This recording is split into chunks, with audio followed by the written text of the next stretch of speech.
Bonjour tout le monde, on va démarrer.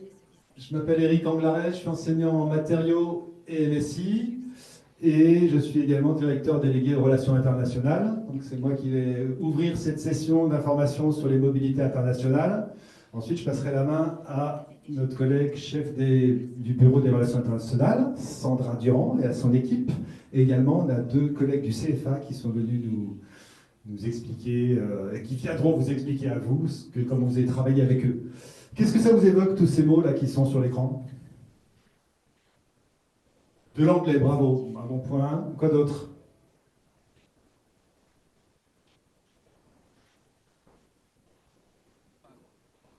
C'est quoi le point commun entre tous ces mots-là?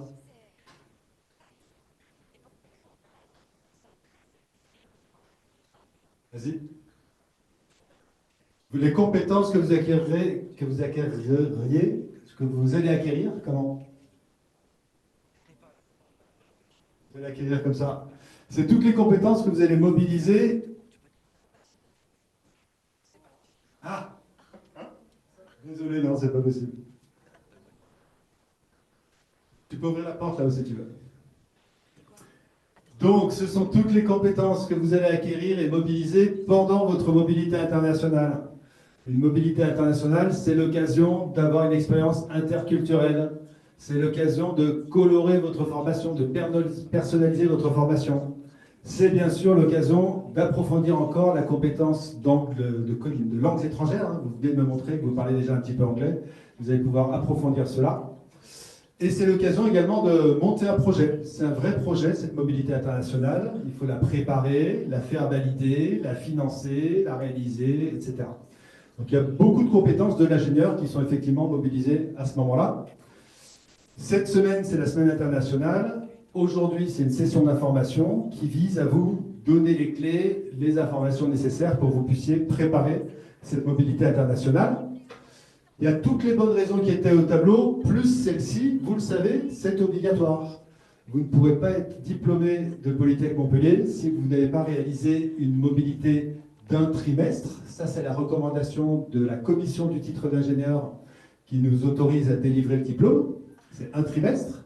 Et on traduit ça en un nombre minimum, qui est un nombre minimum de 9 semaines. Vous ne pourrez pas être diplômé si vous n'avez pas réalisé une expérience de mobilité internationale d'au moins 9 semaines. Donc on va en parler pendant toute la semaine, et en particulier aujourd'hui. Il y a 2 après-midi plénières qui concernent tous les départements. C'est cet après-midi et demain après-midi. Pour le reste, il faut regarder dans vos emplois du temps quelles sont les activités qu'on vous propose pendant cette semaine internationale. Une manière d'avoir un programme complet des sessions plénières, c'est de flasher ce QR code. Et sinon, pour vos emplois du temps, c'est aller regarder sur Prose les détails des festivités internationales. Alors, pendant la réunion, ça va se passer de la manière suivante. Déjà, il y aura un certain nombre de sondages auxquels je vous demanderai de répondre à main levée rapidement pour qu'on puisse avoir une évaluation de ces réponses-là. Et en fin de séance, vous aurez un test simple sur Moodle. Le cours, il s'appelle Polymob. Vous aurez 5 minutes pour répondre à une dizaine de questions pour vérifier que vous avez bien compris les informations qu'on cherche à vous transmettre aujourd'hui. Pour tester votre rapidité pour répondre au sondage, voilà une première question. Est-ce que vous avez prévu de faire une mobilité internationale pendant votre cycle ingénieur à Polytech? Oui, vous levez la main.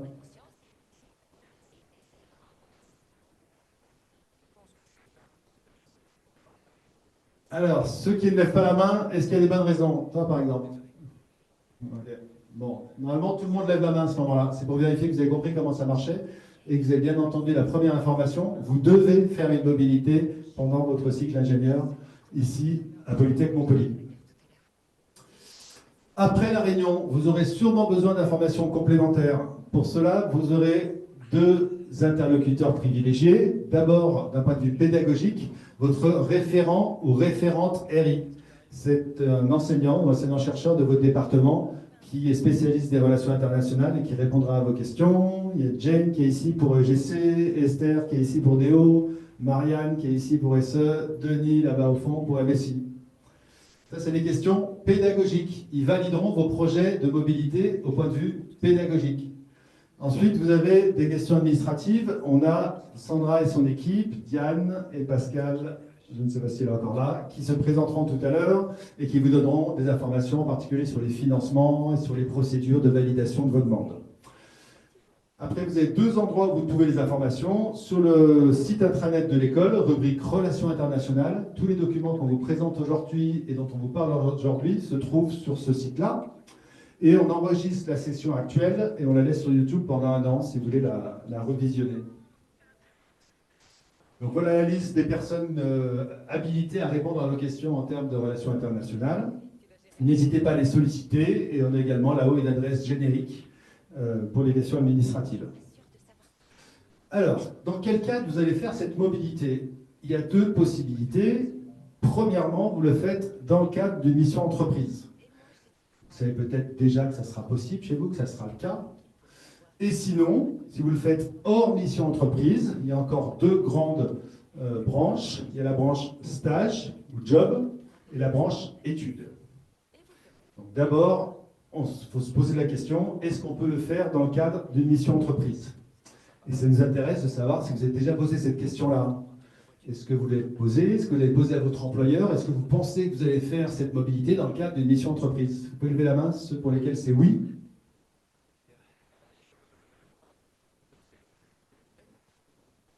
Ok, bon, un petit quart, on va dire. Un petit quart. Bon, un petit quart, c'est l'ordre de grandeur qu'on avait les années précédentes. Donc, pas de surprise de ce côté-là. Alors, si vous ne faites pas votre mission dans le cadre de votre entreprise, eh bien, vous avez encore deux possibilités sur le statut que vous aurez pendant votre mobilité. À gauche, vous choisissez de faire des mobilités courtes. Le statut, ça sera une mise à disposition par votre entreprise. Ce qu'on appelle court jusqu'à cette année, c'était 4 semaines.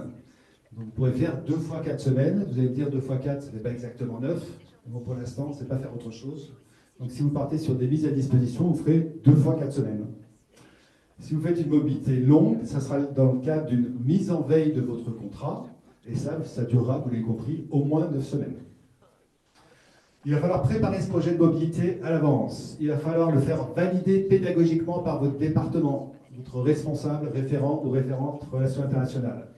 Il va falloir préparer une convention, qui est un contrat qui va gérer votre mobilité, tripartite, c'est-à-dire qu'il y a 3 personnes qui signent, l'entreprise, le CFA ici présent, et la structure d'accueil. Voilà ce dont on va vous parler aujourd'hui un peu plus en détail. Moi, je vais vous donner plus d'éléments sur le stage, donc sur le type de mobilité. Ça, c'était le statut, maintenant le type de mobilité. Donc, ça peut être un stage. Un stage, c'est une expérience professionnelle qui peut se réaliser dans une entreprise, évidemment une autre entreprise que la vôtre, ou alors une filiale de la vôtre, une entreprise partenaire, mais elle peut être aussi complètement distincte. Un laboratoire de recherche, une ONG, voilà, des cadres professionnels. Une expérience professionnelle dans un cadre professionnel, entreprise, laboratoire ou ONG. Si vous voulez discuter des stages internationaux, avoir plus d'informations là-dessus, je vous invite, pour ceux qui s'intéressent à l'Amérique, à participer aux tables rondes qui auront lieu à partir de 16 h. Donc c'est marqué 15 h, mais c'est 16 h. À 16 h, une table ronde sur les mobilités vers l'Amérique du Nord, Québec et États-Unis. À 17 h, une table ronde sur les mobilités vers le Brésil. Chaque année, on a des étudiants, un grand nombre qui partent au Québec, puis quelques-uns qui partent aux États-Unis et au Brésil. Si ça vous intéresse, venez en parler avec nous de 16 h à 18 h. Cette année, on fait un focus spécial sur le Brésil. On met à l'honneur nos partenaires. On est partenaire avec 2 universités de Porto Alegre, au sud du Brésil. Et les collègues de Porto Alegre sont venus nombreux, ils sont 6 là, à être présents pendant toute la semaine. Et donc, on les met à l'honneur. Donc, on va essayer de faire la promotion, vous encourager à découvrir les possibilités de mobilité vers le Brésil. Et ça se finira ce soir par une petite fête brésilienne à laquelle vous êtes conviés. Donc si le Brésil est une mobilité qui vous intéresse potentiellement, venez à partir de 17 h et restez pour la partie conviviale à 18 h.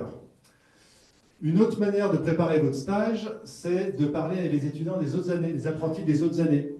Eh bien, ils seront tous réunis dans un Global Village. Global Village, c'est un ensemble de stands régionaux où les étudiants de 5e année viennent témoigner de leur expérience. et viennent répondre à vos questions et vous faire des suggestions et vous expliquer comment ça marche un stage. Donc ça se passe demain après-midi, à partir de 15 heures. Donc de 14 heures à 15 heures, on sera ici dans l'amphi, en session plénière. Les étudiants qui tiennent les stands viendront vous raconter ce qui s'y passe. Et entre 15 heures et 17h30, vous pourrez dialoguer avec eux en salle 101 et 102. Votre mobilité internationale peut se faire également dans le cadre d'études, un trimestre d'études. Alors, ce n'est pas tellement courant les trimestres d'études, souvent c'est plutôt des semestres, et vos emplois du temps ne le permettent pas tout le temps. Je ne dis pas tout le temps, parce que je sais que dans certains départements, on peut accepter de vous libérer un semestre pour partir faire des études. Les trimestres, ça existe quand même en alternance. Vous avez, dans chacun de vos départements, vous avez des périodes qui sont banalisées pour la mobilité internationale.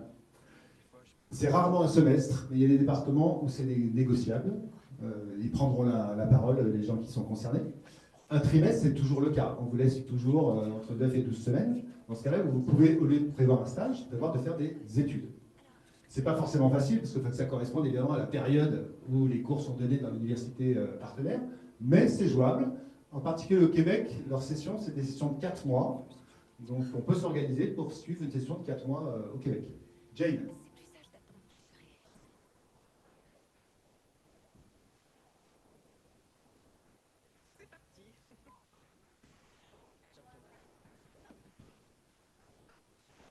Denis, tu voulais dire quelque chose à ce sujet?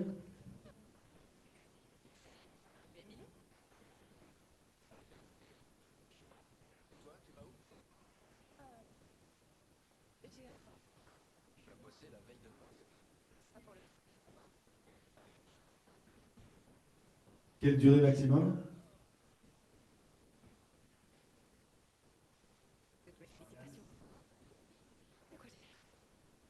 Ça ne peut pas être sur une période école. Bon, regardez vos une grande période mobilité internationale en SE4 qui a été libérée, qui peut coller avec les dates d'un trimestre, mais vous ne pouvez pas partir sur du temps école. Donc là, il va falloir... Pareil pour Déo. Pareil pour Déo. Donc sur ces détails-là, vous parlerez avec vos référents RI et vous diront quelles périodes sont prévues. Si vous avez un projet d'études, c'est un peu plus compliqué à organiser si vous étiez des étudiants classiques, mais c'est possible. Donc pour les périodes études, en général, vous allez partir dans une université qui a signé un accord de partenariat avec Polytech Montpellier. Et je vous montre ici un exemple de ces universités. Ce n'est pas la liste exhaustive. La liste exhaustive, vous la trouvez sur intranet Relations internationales. Ça, c'est un extrait de cette liste-là. Vous voyez qu'on a un groupe de partenaires en Amérique du Nord. Ceux qui seront là à 16 heures, vous allez rencontrer un certain nombre. Québec et États-Unis. On a 2 universités partenaires au Brésil. Ils seront là à 17 heures et demain à 14 heures. On a 2 universités partenaires en Asie, à Hong Kong et à Taïwan. Et on a évidemment beaucoup de partenaires en Europe, dans à peu près tous les pays d'Europe. Donc si vous avez envie de faire des études et si une de ces universités vous intéresse, on peut regarder ça de plus près, est-ce que c'est possible par rapport à votre emploi du temps, à votre organisation. Voilà, donc demain à 14 heures, un certain nombre d'entre eux, les 2 universités brésiliennes, Sherbrooke, Lafayette en Louisiane, seront présents. Vous pouvez aussi parler avec eux en vous inscrivant à des petits groupes de discussion. C'est sur inscription. Si vous allez sur le programme qui est en ligne, vous pouvez choisir de vous inscrire à un groupe de discussion avec ces différents partenaires-là. Également avec l'UCAC demain après-midi en fin de journée. Et City Hong Kong pour des questions de décalage horaire, on a prévu le créneau entre midi et 2. Mercredi et pas jeudi. Alors, sinon, est-ce que vous allez partir? Est-ce que vous avez déjà réfléchi? Est-ce que vous avez envisagé de partir plutôt en Europe ou plutôt en Europe? Levez la main ceux qui pensent partir en Europe.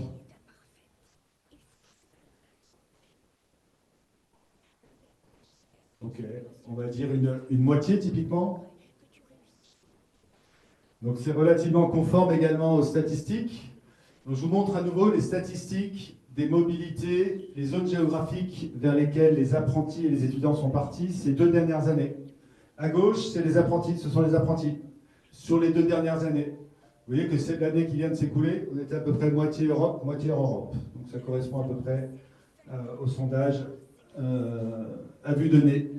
À droite, c'est un mélange sur tous les stages étudiants et apprentis. Donc ça inclut évidemment les étudiants qui sont plus nombreux que les apprentis. Vous voyez que c'est 2 tiers en Europe, 10-15% en Amérique du Nord et en Asie, et sur les autres continents ou subcontinents, un peu moins. Bon, voilà. Vous avez entre 50 et 66% de chances de partir en Europe, et le reste, vous partirez hors Europe, plutôt en Amérique du Nord ou en Asie, mais tous les continents sont couverts par les mobilités internationales de Polytech. Alors, si on vous pose la question, ben, c'est pour plusieurs raisons. Si vous partez hors Europe, il y a des problèmes de visa, il y a des problèmes de coûts, il y a aussi une question d'impact écologique. Donc, je vous en dis un mot. Vous avez tous été formés en DDRS à la rentrée. Vous savez que l'école s'engage aussi sur des actions DDRS. Ben, les mobilités internationales n'y échappent pas. Si on fait un bilan carbone de l'école, on trouve qu'à peu près un quart des émissions de gaz à effet de serre, ça correspond aux mobilités internationales des élèves. Et donc on se dit qu'il faut également agir sur ce poste-là. Donc pour agir, il y a plusieurs initiatives qui ont été mises en place. La première, une sensibilisation de tous les élèves à l'impact écologique de leur mobilité. Pour ça, il y a une plateforme qui s'appelle Mobilan. Je ne sais pas si vous l'avez déjà visitée. Elle a été développée par des étudiants de l'école il y a quelques années. C'est une plateforme qui permet d'estimer les émissions carbone liées à votre voyage international et qui vous propose également des alternatives moins impactantes d'un point de vue écologique. Exemple, vous faites un Montpellier-Londres en avion, on vous dit que vous allez émettre 200 tonnes de carbone équivalent et on vous propose de le faire plutôt en Eurostar pour émettre 100 fois moins. Toutes les mobilités internationales hors mission entreprise doivent être évaluées et renseignées sur Mobilan, donc vous y passerez forcément. C'est un outil pour renseigner vos informations, mais aussi pour pouvoir comparer les impacts écologiques des différents modes de transport. Pour limiter son impact écologique, on peut également éviter de morceler, faire une longue mobilité plutôt que deux courtes. Alors dans le cadre de l'apprentissage, je sais que ce n'est pas facile, donc je n'insiste pas plus là-dessus, mais si vous avez le choix et que vous avez envie de réduire votre empreinte écologique, vous choisissez une mobilité longue plutôt que deux courtes. Évidemment, on choisit des moyens de transport qui émettent moins de carbone par passager et par kilomètre. L'avion, c'est le pire, le mieux, c'est le TGV. La recommandation officielle de l'Université de Montpellier, dont vous faites partie, eh bien, c'est de ne pas utiliser l'avion, c'est une alternative en moins de 5 heures. Donc là, je ne vous parle même pas de mobilité internationale obligatoire, je vous parle de toutes les mobilités, de tous les étudiants, apprentis et personnels de l'université. On nous recommande de ne pas prendre l'avion si on peut faire le trajet en moins de 5 heures. Alors, juste pour vous donner quelques chiffres, comme vous avez été initié, je pense que vous pouvez comprendre ces chiffres-là. En moyenne, un apprenti ou un étudiant de Polytech qui part à l'international pendant sa mobilité obligatoire, il émet 620 kg équivalent CO2. Ça, c'est la moyenne pour tout le monde sur les 2 dernières années. S'il part en Europe, c'est déjà 3 fois moins. Et s'il part en Europe en bus ou en TER, c'est encore 3 fois moins. Ça, vous l'avez compris, ça veut dire qu'il y a une grosse partie des étudiants qui partent en Europe qui prennent l'avion. Et s'ils prennent le TGV, et en particulier si c'est un TGV électrifié complètement et alimenté avec de l'énergie qui est produite avec des sources non carbonées, comme en France, eh bien, il gagne un facteur encore 30. Voilà les ordres de grandeur. Il n'y a pas d'obligation, mais c'est bien d'en être conscient. On peut limiter les émissions de carbone et celles de l'école en choisissant des moyens de transport éco-responsables et en choisissant sa destination. Est-ce que vous êtes concerné? C'est vraiment ça, c'est un sondage pour savoir un petit peu comment on gère la suite. Est-ce que vous vous sentez concerné par ce que je viens de dire là sur la dernière diapo? Est-ce que ça sera un élément important dans votre choix? Est-ce que l'impact écologique de votre mobilité sera un élément important dans votre choix? Vous levez la main, s'il vous plaît, ceux qui pensent oui.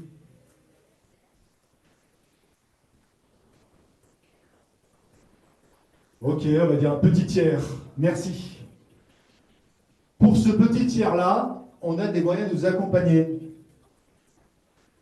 En particulier, je vais vous dire un mot d'un programme qu'on a monté au niveau du réseau qui s'appelle Polytech Green, qui est un programme financé par l'agence Erasmus+, et qui vise justement à vous aider à concilier mobilité internationale et empreinte écologique restreinte. Qu'est-ce qu'on fait dans Polytech Green? On vous demande de mesurer l'impact de vos mobilités, mais ça on le fait pour tous à Polytech Montpellier. On vous demande de ne pas prendre l'avion et ne pas prendre de voiture individuelle.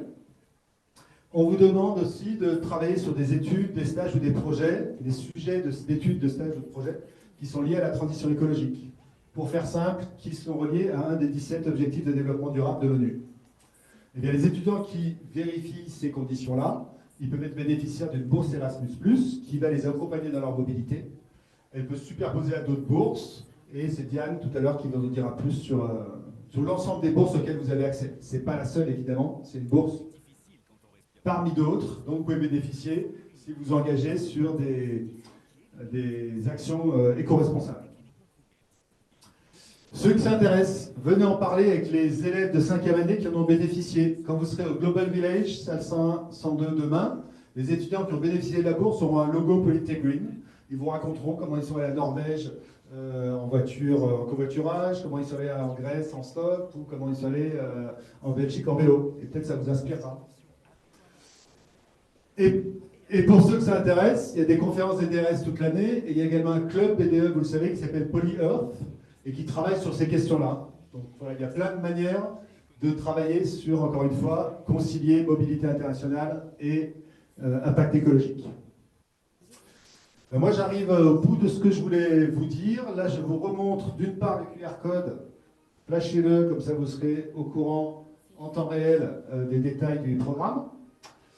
Je vais passer la main à mes collègues, mais avant, je vous invite encore une fois à venir passer le fin d'après-midi avec nous. À 16 h, on parle d'Amérique du Nord. À 17 h, on parle du Brésil. Ensuite, on fait une petite fête aux couleurs du Brésil. Demain, de 14 h à 15 h, c'est obligatoire, la présentation des partenaires. Donc, je vous retrouverai dans cet amphi. Essayez d'arriver en avance, parce qu'il n'y aura pas de place pour tout le monde. Et donc, au fur et à mesure, on remplira les salles de cours 1, 2, puis Zoom. Et à partir de 15 h, discussion en petits groupes avec les partenaires, soit en présentiel, soit en distanciel, sur inscription à partir du programme. Et discussion avec les étudiants au Global Village, au premier étage. Voilà, je passe la parole à mes collègues pour les aspects bourse administratifs, et ensuite, à la fin, on prend d'éventuelles questions.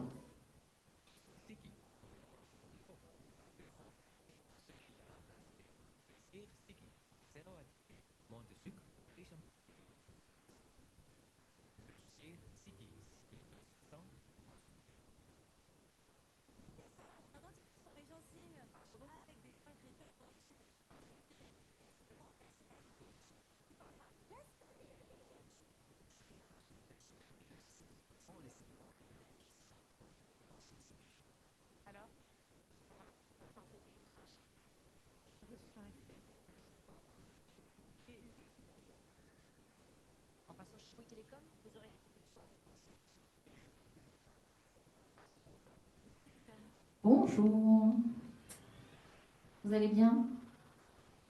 Ça va super. Alors, je vais vous présenter les procédures administratives qui sont, merci, qui sont liées à vos mobilités. Donc, Eric vous a parlé de ce que vous pouviez faire et dans le cadre de la mobilité obligatoire et comment organiser un petit peu les choses, mobilité courte, mobilité longue, mission entreprise, etc. Nous, on va vous expliquer où trouver les informations officielles et on va vous parler de l'équipe dédiée qui est là pour vous accompagner. Donc la présentation, nous la ferons avec Diane pour la partie relations internationales Polytech. Et ensuite, nos collègues du CFA et SupLR présenteront la partie CFA, OPCO, etc. Donc vous avez la possibilité à la fois de contacter vos référents des relations internationales pour les parties pédagogiques et la validation de votre projet. Et ensuite, le service des relations internationales de Polytech et le CFA pour la partie conventionnement qui n'est pas la plus drôle. Voilà. L'équipe des relations internationales, nous sommes trois. Donc, Diane qui va présenter la partie financement sera votre contact pour les bourses de mobilité et pour le suivi des conventions. Pascal, qui n'est pas dans la salle mais qui organise la semaine internationale, pourra également répondre à vos questions puisqu'elle validait les conventions de stage jusqu'à maintenant, donc elle est parfaitement au courant. Donc si vous passez un coup de fil ou si vous passez au bureau, elle sera à même de vous répondre aussi. Et moi, je gère plus particulièrement la partie partenariat, le contact avec les partenaires et éventuellement les entreprises avant de passer le relais au CFA, s'il y a des questions particulières faciles auxquelles on peut répondre avant de passer le relais à nos collègues. Le service DRI, il est au fond du couloir de l'administration en face des départements matériaux et AMI. Et on a une messagerie, un alias Polytech-International, sur lequel on vous encourage d'écrire plutôt que de nous écrire personnellement, puisque en étant 3 derrière, on vous répondra plus facilement et plus rapidement qu'en nous écrivant directement. Les numéros de téléphone 04 67 14 31 76 ou 77 pour les étudiants de MSI. Généralement, ça passe aussi par téléphone. Si vous voyez à un moment donné, je parle au MSI, que les réponses aux mails sont un petit peu trop longues ou etc., n'hésitez pas à me passer un coup de fil et parfois c'est plus facile de le régler par téléphone. Ensuite, vous avez vos référents RI, ils sont là, Denis pour MSI, Esther pour DO, Marianne pour SE et Jane pour EGC. Le relais d'information se fait entre nous. Donc quand vous écrivez un mail à l'un et à l'autre sans mettre en copie, c'est pas très cool. S'il vous plaît, mettez-nous dans la boucle tous pour qu'on ait la même info et qu'on puisse vous donner la réponse qui va bien. C'est jamais très confortable les redirections de mails, donc s'il vous plaît, écrivez à toute l'équipe en une seule fois. Toutes les infos, Eric l'a dit, sont en ligne sur l'intranet des relations internationales. Est-ce que ça vous parle? Vous êtes déjà allé ou pas du tout? Non, ça ne vous parle pas. Donc l'intranet, vous mettez intranet Polytech sur Google, ça vous envoie sur cette page. Cette page colorée, vous avez le globe relations internationales, vous cliquez dessus et vous pouvez y accéder au moyen de vos identifiants Polytech, pas les identifiants ENT. Ça ne fonctionnera pas. Donc ce seront vos identifiants Polytech. Et ensuite, vous avez un onglet qui correspondra à votre cas, qui sera apprenti FISA. Et là, vous aurez toutes les informations et notamment les modèles de convention qui sont là pour les mobilités de stage. Les bourses, les financements que va évoquer Diane sont également sur l'intranet. L'intranet est mis à jour en temps réel. Donc, essayez d'y aller régulièrement. Si vous avez des questions, avant de nous poser la question, allez voir s'il vous plaît si elle n'est pas déjà en ligne. Ça fera gagner du temps à tout le monde. Je vais laisser mes collègues du CFA présenter. Donc Marcel Boulet et Delphine Yégard vont se présenter. Ce seront vos interlocuteurs au niveau du CFA. Bonjour à tous, merci. Donc Delphine Liégard, je suis directrice adjointe au niveau du CFA NSUPLR. Enchantée. Donc le CFA NSUPLR, vous avez certainement déjà dû avoir l'occasion d'échanger avec les gestionnaires de formation sur vos contrats d'apprentissage. Donc le CFA NSUPLR, c'est une structure qui gère administrativement les contrats d'apprentissage pour 6 établissements d'enseignement supérieur.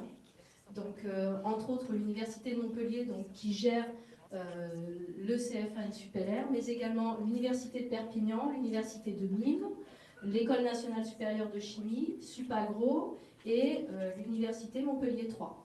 Donc, c'est environ 4300 apprentis et en l'occurrence, on a environ 300 formations, dont certaines formations qui ont de la mobilité obligatoire, notamment celle de Polytech. Et on a environ à ce jour une centaine de départs par an en mobilité internationale obligatoire. Donc on a 40 lieux de formation, 4300 apprentis, je l'ai déjà dit, et donc on n'est vraiment que sur le versant du suivi administratif et l'accompagnement des apprentis dans la vie de leur contrat. Toute la partie pédagogie, vous avez le lien direct du coup avec vos établissements de formation et vos responsables de formation.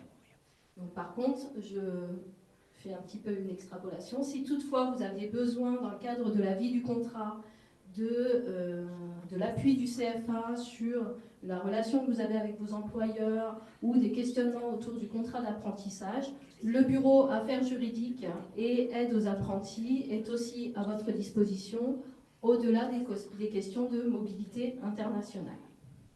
Donc voilà pour cette partie. Donc là plus précisément aujourd'hui, Marcel Boulet qui a rejoint le bureau affaires juridiques fin août, qui sera votre interlocuteur avec une personne qui va être en recrutement prochainement, donc en appui administratif, sur l'élaboration et l'accompagnement autour des conventions de mobilité internationale.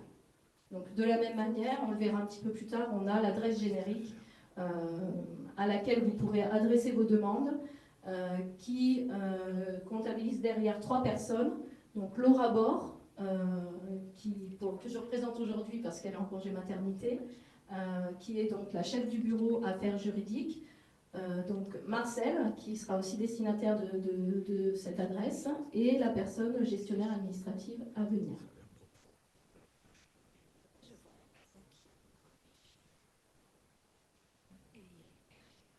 Tu veux qu'on passe directement sur le cours? Je crois qu'elle est plus loin. Elle est amoureuse. T'as peur de partir dans cette histoire parce que c'est pas parfait. On va le faire à 2 voix. Donc pour les possibilités de mobilité, vous avez en premier lieu les missions dans le cadre de votre entreprise. C'est ce qu'on vous conseille parce qu'on se rend compte que normalement, c'est le plus facile.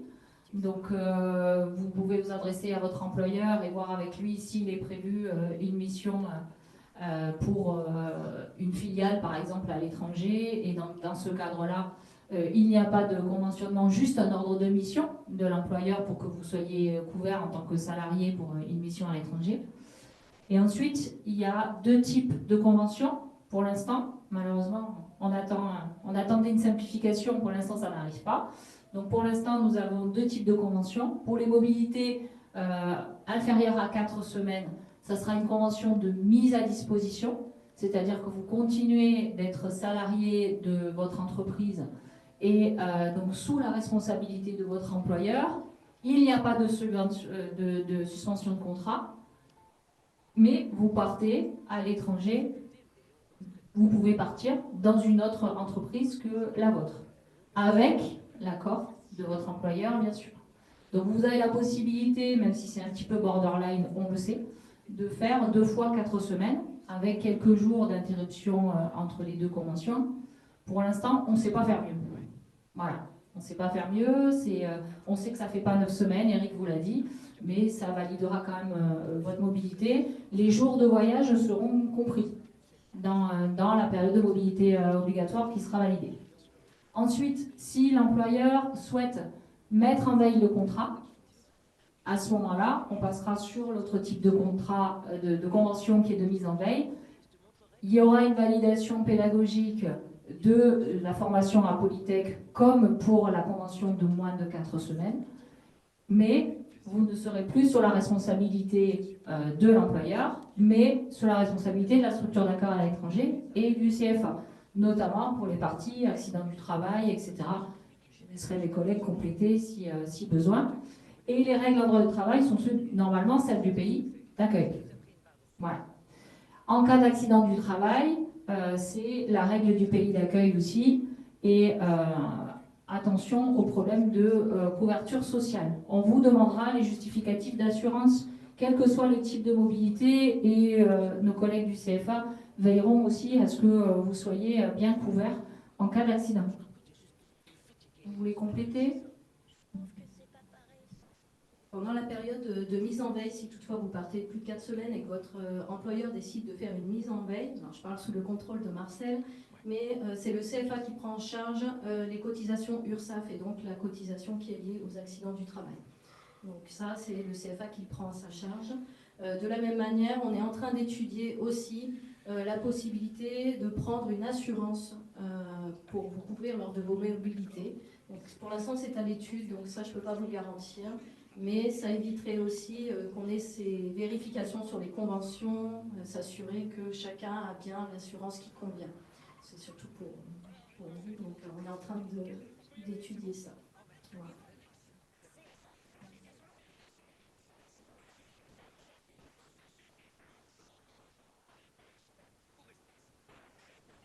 Alors, la partie qui peut intéresser les financements. Parce que partir en mobilité, c'est bien. Avoir des financements, c'est mieux. surtout quand on est en mise en veille. Il faut savoir que la mise en veille, vous n'avez plus de rémunération. Bon, voilà, c'est une problématique. Sachez que pour les apprentis qui sont apprentis dans le secteur privé, au système de financement, aujourd'hui, les frais de formation sont financés par ce qu'on appelle les opérateurs de compétences, donc les OPCO, c'est-à-dire les organismes auxquels sont rattachées vos entreprises et qui nous financent les frais de formation.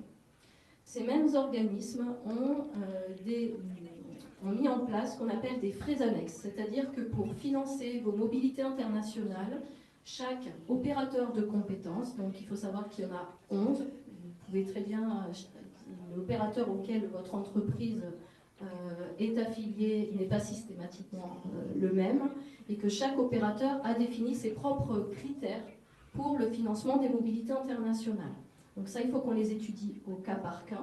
Il y a certains OPCO, notamment un qui ne prévoit pas de financement, et d'autres qui prévoient une enveloppe jusqu'à 2500 € selon le lieu, la durée en matière de financement de mobilité.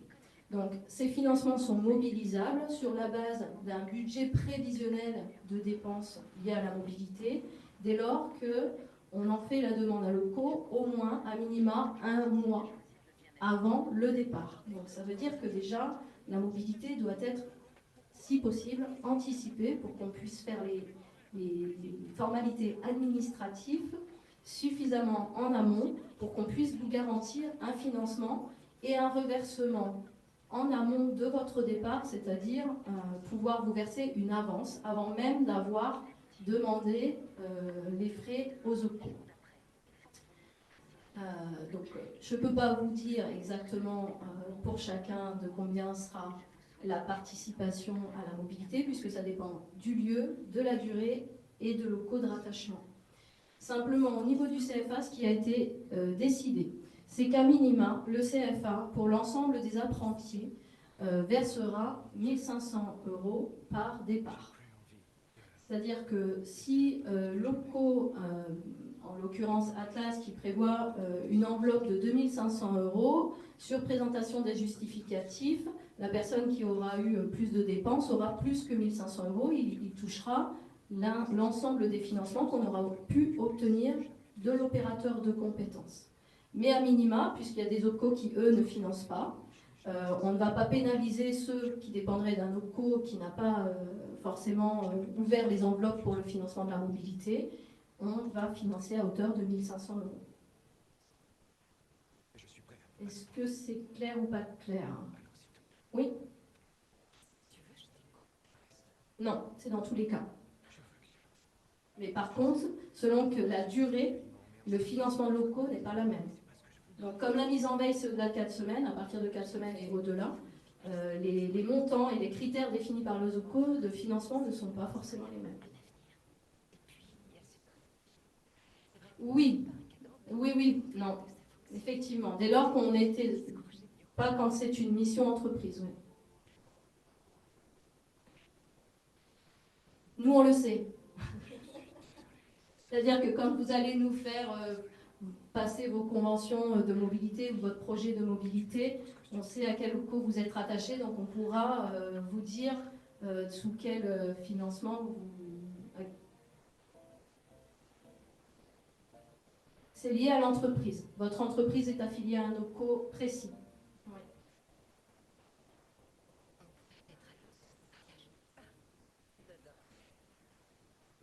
C'est un financement unique.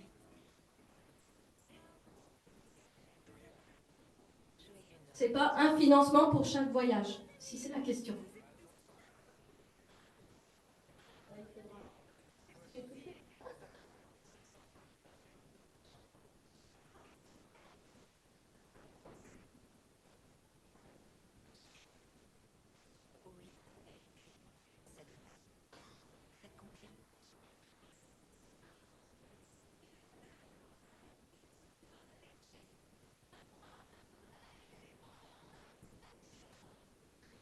Alors, si vous avez donc des justificatifs de mission professionnelle, il y a un endroit où vous devez les déposer Les déposer, pourquoi? C'est pour qu'on puisse comptabiliser ces missions dans le cadre de votre mobilité internationale. Donc vous pouvez les déposer sur Polymob. Polymob, c'est dans Moodle. Moodle, ça vous parle. Le cours s'appelle Polymob et c'est dans Suivi des mobilités internationales. Si vous avez eu un bac à l'étranger ou des études supérieures à l'étranger, vous pouvez aussi effectuer, par exemple, dans le cadre d'un DUT, un semestre à l'étranger, ça peut arriver. Vous pouvez déposer aussi les justificatifs de mobilité dans Polymob, de façon à ce que votre référent des relations internationales puisse en prendre connaissance. Pour les mobilités conventionnées, vous devez au préalable soumettre votre projet au référent RI avant de commencer la partie conventionnement. Et dès que vous aurez l'avis du département, votre référent RI vous dira « je valide ton projet ». À ce moment-là, vous pourrez saisir votre fiche de mobilité dans Polyplus. Et je vois qu'il y a une main levée. Oui ? Un mois à l'étranger en PIP. Alors en fait, il y a une durée de mobilité qui ne peut pas être morcelée. Merci Eric, j'arrivais pas.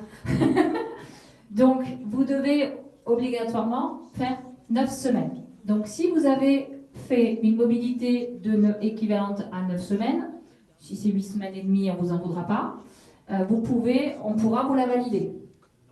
D'accord ? Un mois, ça ne suffira pas. Sauf si tu complètes avec les semaines restantes sur une mission entreprise. Mais de toute façon, il faudra que tu complètes le nombre de semaines qui manquent. 4-4, c'est pareil. Mais 4-4, c'est 4-4 à suivre. Voilà. Toutes ces questions-là, si vous avez des doutes, vous nous envoyez un petit mot, on vous répond par écrit, on regarde votre cas et on vous répond. Hein. N'hésitez pas. Il y a souvent des cas particuliers et on vous répondra systématiquement de façon à ce que vous ne soyez pas perdu et qu'on vous dise clairement qu'est-ce que vous devez valider. Avant même de partir, concernant le choix de votre pays, vérifiez que ce pays n'est pas dans une zone à risque. Si le pays est dans une zone rouge, vous oubliez. Ce n'est pas la peine de continuer. D'accord? Donc vous avez un site dédié sur le ministère des Affaires étrangères qui s'appelle Ariane Conseil aux voyageurs. On vous met le lien. Avant même de commencer les demandes, des démarches dans un pays, vérifiez que ce pays n'est pas dans une zone déconseillée. Et si le pays est dans une zone à risque, sachez qu'il faudra qu'on demande l'autorisation aux fonctionnaires sécurité défense pour voir si on vous autorise à poursuivre vos démarches. Tout ça pour vous dire qu'une mobilité, ça se prépare et qu'il faut s'y préparer à l'avance. Parce que, voilà, on n'est pas à l'abri qu'il y ait un problème dans un pays et jusqu'au moment du départ, il faut vérifier que le pays n'est pas dans une zone à risque et qu'on vous autorise à partir.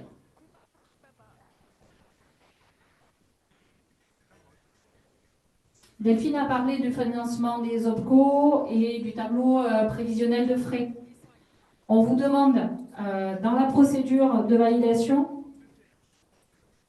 de remplir un tableau prévisionnel qui sera à joindre à la convention que vous enverrez au CFA pour calculer le montant de la participation de l'OPCO. Ce tableau est à remplir avec le plus grand soin et on vous conseille aussi de conserver ensuite le maximum de justificatifs qui vous seront demandés. Tout ça, c'est pour vous. C'est vraiment pour vous donner le maximum. Donc, faites très attention, c'est pénible, on le sait, hein, de conserver les justificatifs, les plus petits bouts de tickets, etc. Mais plus vous aurez de preuves, plus on pourra, et en l'occurrence le CFA, pourra vous financer la partie complémentaire. Pour les conventions de stage, donc vous devrez envoyer la convention une fois que vous l'aurez remplie avec votre employeur. Vous devrez l'envoyer pour validation avec l'annexe pédagogique. Et ensuite, c'est le CFA qui se chargera de la signer en dernier. La procédure, c'est vous montez votre convention, vous vous entendez avec votre employeur et l'établissement d'accueil, et une fois que tout est signé, vous envoyez la convention avec les frais prévisionnels au CFA.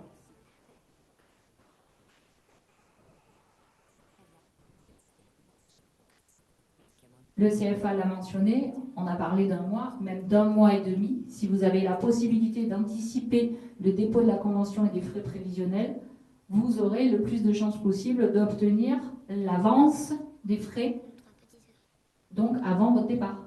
Donc les 1 000 € avant de partir. Dès que vous avez la possibilité de remplir la convention et le tableau de frais prévisionnels, ça permettra au CFA de récolter les fonds et de pouvoir vous les reverser. L'adresse, on vous la renote ici, l'adresse générique du CFA. De la même manière qu'à Polytech, il y a une adresse générique, CFA Super Air Mobilité sans accent, umontpellier.fr. Et pensez à mettre le service RI et la secrétaire au département en copie. Tout ça, encore une fois, pour qu'on puisse vous aider en cas de problème et vous compléter l'information que vous pourrez envoyer. S'il y a une erreur, on va vous le dire tout de suite. Attention, tu as oublié les assurances, tu as oublié ça. Donc pensez à nous mettre en copie, c'est juste c'est pas pour vous fliquer, c'est pour vous aider. Et au retour de mobilité, pareil, les justificatifs à transmettre au CFA pour le complément, les 500 € qui manqueront. Et plus si votre OPCO donne davantage. Les OPCO, on a passé. Je laisse la parole à Diane. Donc, en plus du financement, vous avez compris, les 1 500 € versés par le CFA via les OPCO, il y a des bourses de mobilité en fonction de l'endroit où vous allez aller et de la durée de la mobilité. Donc, Diane va vous expliquer tout ça. Le financement pour les bourses passe par notre service. Donc, tous les renseignements se trouvent sur l'intranet et vous pouvez nous consulter aussi si vous n'y voyez pas trop clair. Même si on détaille tout, n'hésitez pas à revenir vers nous pour nous poser les questions. Alors, dans un premier temps, l'info importante à retenir, c'est que tout ça, c'est sur l'intranet. Donc, je vous invite vraiment après à aller voir dans le détail parce qu'il y a des informations que je n'aurai pas le temps de préciser aujourd'hui. Deuxième précision importante, les bourses de mobilité là, dont je vais vous parler, elles ne concernent que les mobilités sous convention. Comme on l'a déjà dit, les missions entreprises, elles ne sont pas financées à ce niveau-là. C'est vraiment pris en charge par votre employeur. Donc, les différentes bourses auxquelles vous pourriez avoir droit en tant qu'apprenti. Donc, en premier, il y a le financement CFA dont mes collègues vous parlaient tout à l'heure, qui sera de 1 500 € minimum par mobilité conventionnée. Ensuite, vous avez la bourse au mérite Polytech, qui est une bourse sur fonds propres de l'école. Comme son nom l'indique, elle est attribuée sur des critères de mérite. Donc là, vous avez toutes les informations de l'année dernière, mais normalement, il ne devrait pas y avoir trop de changements, mais on vous donnera à nouveau les détails en début d'année.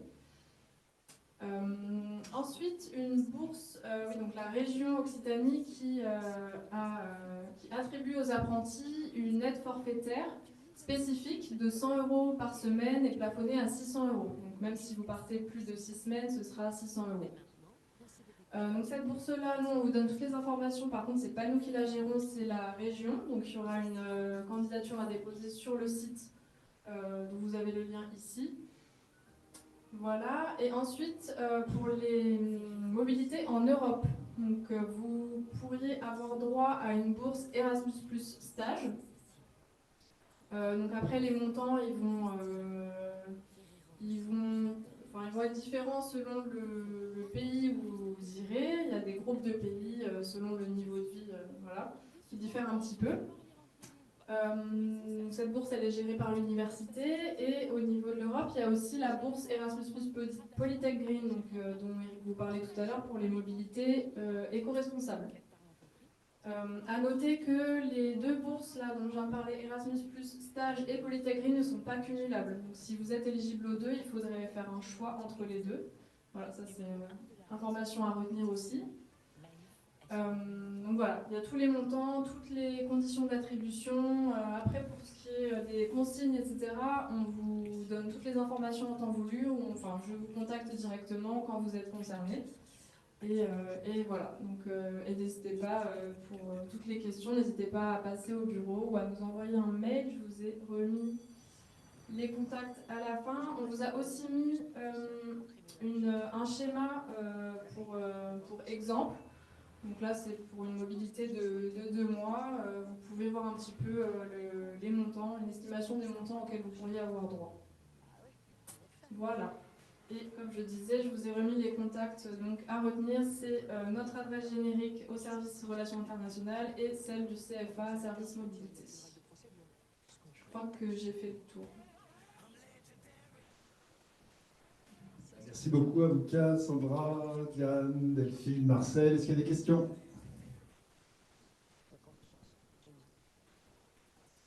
Plus de questions pour l'instant? Vas-y.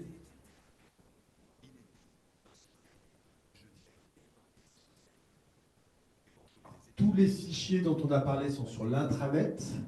Les vidéos là, de la session du jour et de la session de demain, ce sera sur la chaîne YouTube de l'école. Sur Polymob, vous trouvez un certain nombre d'informations, mais c'est plutôt pour déposer des fichiers, des justificatifs. Donc là, le réflexe, c'est intranet. D'autres questions? Eh bien, Polymob, je vous invite à le visiter tout de suite. Vous avez un quiz Moodle qui vous y attend. Moodle, rubrique, cours Polymob. Vous avez 5 minutes pour nous montrer que vous avez bien compris les informations qu'on vient de vous transmettre. Ensuite, on passe aux tables rondes, soit tout de suite, soit demain, et bonne semaine internationale.